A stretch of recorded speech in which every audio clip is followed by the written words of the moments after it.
भगवान् विष्णु मंगलम गरुड़ध्वज मंगलम पुंडरीकाक्ष मंगलायतनो हरि अखंड मंडलाकारं व्याप्तं येन चराचरं तत्पदं दर्शितं येन तस्मै श्री गुरुवे नमः।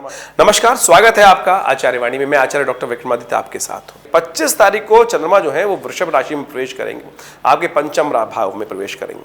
पंचम भाव का चंद्रमा बड़ा सुंदर है, कोई दिक्कत नहीं। आपकी मनोविचार में, बुद्धि में कोई नए विचारों का उद्भव हो सकता है। और बहुत बार हम ये बात सोचते हैं कि हम पता नहीं कर रहे हैं तो कार्य सामने वाले को ठीक लगेगा नहीं लगेगा।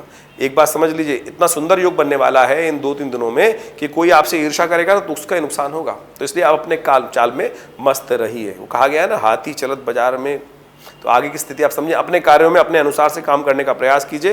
कोई ईर्ष्या विर्ष्या करने की लोगों से जरूरत नहीं है। लोग जो आपके खिलाफ रहेंगे वो अपने आप उनका नुकसान होगा। कई बार होता है ना कि ना चाहते हुए भी सामने वाले का नुकसान हो गया, वो ग्रह योग और खेल होता है। तो ऐसे में आपके लिए स्थिति अच्छी बन रही है, ग्रह योग दिखाते हैं। केवल बुद्धि में जिद ना लाइएगा, गुस्सा मत कीजिए, क्योंकि लगातार आपका जो ग्रहों का योगा योग बना हुआ है वो गुस्से की तरफ से कष्ट होने के योग है, तो उससे बचने का आपको प्रयास करना चाहिए। तो चंद्रमा खैर आपके लिए अच्छे योग बना रहा है, आगे बढ़ने के योग बना रहा है।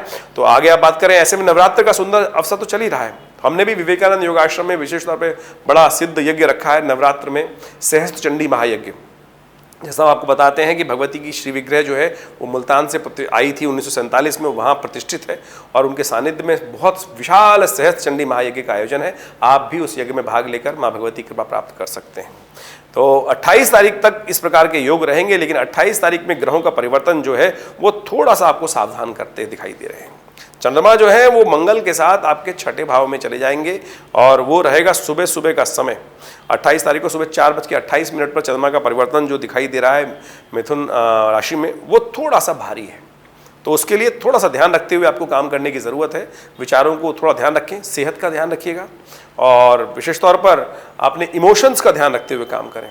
आपकी विपरीत सामने जो लोग बैठे हुए हैं वो आपके मनोभाव से थोड़ी आपसे परेशान करने के योग दे सकते हैं, खर्चे बढ़ सकते हैं और स्वास्थ्य का ध्यान रखते हुए काम करने की ज़रूरत दिखाई देती है। तो इस बात का ध्यान रखें। उपाय क्या करें? उपाय तो बहुत सुंदर चल रहा है। नवरात्र हैं, 28 तारीख को तो नवरात्र का महाअष्टमी का पर्व पड़ रहा है। महाअष्टमी के दिन कहा जाता है कि जो पंचमकारों की आहुति माँ भगवती के समक्ष सानिध्य में अर्पित करते हैं, काम क्रोध लोभ इत्यादि की जो भगवती को आहुति प्रदान करते हैं, उनके जीवन में कल्याण का योग बन जाता है। एक काम कर लीजिए, उस दिन विशेष तौर पर माँ भगवती दुर्गा के, माँ गौरी का स्तवन किया जाता है। जो विशेष तौर पर दिन है 28 तारीख की हम बात कर रहे हैं, तो 28 तारीख को अष्टमी का नहीं, सप्तमी का अवसर है। सप्तमी रहेगी उस दिन। विशेष तौर पर आप माँ भगवती के निमित्त अवश्य कुछ कर्म इत्यादि करने का प्रयास करें। 28 तारीख को महासप्तमी है, उस दिन भगवती कालरात्रि का पूजन विशेष तौर पर कर आप अपने कष्टों को दूर करने के योग बना सकते हैं।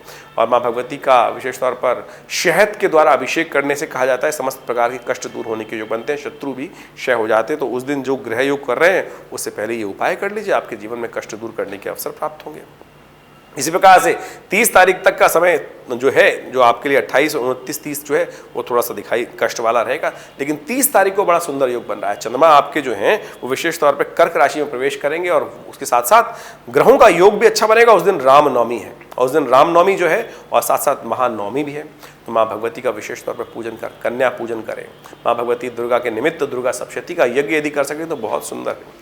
तो उस दिन शाम को चाहें तो विवेकानंद योगाश्रम में सुंदर पूर्णाहुति का यज्ञ रहेगा, उसमें भी आप यहाँ पर हमारे आश्रम पर आकर माँ भगवती के यज्ञ में सम्मिलित हो सकते हैं। शाम के समय यज्ञ रहता है, करीब करीब शाम को 5 बजे से यज्ञ आरंभ होकर रात्रि में करीब करीब 9 बजे पूर्णाहुति होती है। उसके बाद भंडारा होता है। माँ भगवती के सुंदर विशाल दर्शन कर अपने कष्टों को दूर कर सकते हैं। तो ग्रहों का योगा योग जिस प्रकार के आपकी स्थिति आ रहा है, तो इस बात को ध्यान रखना चाहिए। 31 तारीख को ग्रहों का परिवर्तन एक विशेष होने जा रहा है, बृहस्पति अस्त होने जा रहे हैं और उससे पहले ये नवरात्रों का योग पड़ रहा है। इसका बहुत औचित्य है, बहुत बड़े विशेष तौर पर। नव बृहस्पति 12 वर्ष बाद मीन राशि में आए थे और मीन राशि में अंतिम में परिपक्व काल में थे, तब जाकर बृहस्पति अस्त हो जाएंगे। हमने एक अलग से वीडियो बनाया है इस संबंध में, उसको आप समझ सकते हैं। ऐसे में नवरात्र पहले आ गए हैं, उनका उपयोग आपको अवश्य कर लेना चाहिए, क्योंकि बृहस्पति फल देने वाले थे, पूर्ण अपना घर में थे और वहाँ सूर्य के कारण से आगे अंतिम समय में अस्त हो गए हैं। तो ऐसे में विशेष तौर पर ध्यान रखने का आपको प्रयास करें।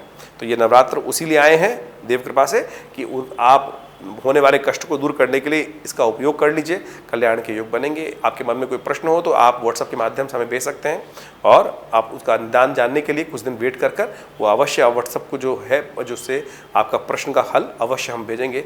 धन्यवाद।